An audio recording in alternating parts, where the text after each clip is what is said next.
The Chinese Air Force needs a strategic refueling tanker, badly. And it apparently is working hard to develop one. If and when it succeeds, this is what that tanker might look like.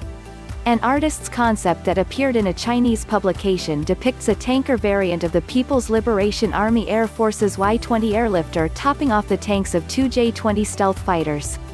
Most strikingly, the Y-20U tanker in the illustration boasts modern turbofan engines. In reality, the initial version of the tanker is likely to fly with older, less powerful engines that could limit its performance. Tankers help to extend the flying range of fighters and other warplanes. They're especially important in the Western Pacific, where the likely battle zones can be 1,000 miles or more from major landmasses and their large airfields. China's vast infrastructure of mainland air bases, not to mention its dozen or so major island outposts, mitigate the range penalty resulting from the PLAAF's lack of large tankers. Especially for any wars China might fight along its periphery, such as in Taiwan or the China Seas. But to project air power deeper into the Pacific Ocean, the Chinese Air Force needs tankers. The U.S. military has around 500 strategic tankers, most of them KC-135s. The Chinese Air Force, by contrast, possesses just 3 Russian-made Il-78 strategic tankers as well as potentially 10 or so tanker conversions of the H-6 medium bomber. The Il-78s each can offload up to 100 tons of fuel per mission, making them roughly equivalent to a KC-135.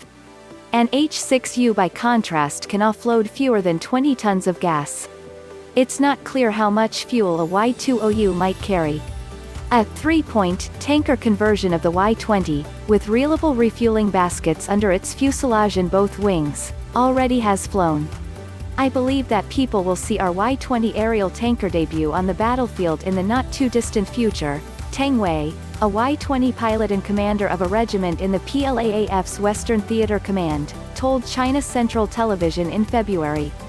The early model Y-20U almost certainly will fly with the same Russian-made D30 low-bypass engines that power the basic Y-20. But the D30 with its 21,000 pounds of thrust is obsolete 1960s technology, according to aviation expert Bill Sweetman. That obviously has some bearing on the Y-20U's capabilities. Chinese industry for years has been trying to perfect the WS-20, a copy of the American F101 moderate bypass engine.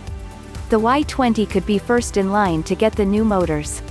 The F101 hardly is new, it has powered the B-1 bomber since the 1970s, but it produces more than 27,000 pounds of thrust, making it much more powerful than the D30 is. The WS-20 could transform the Y-20 into a truly modern strategic airlifter. The same engine could make the Y-20U a truly modern strategic tanker.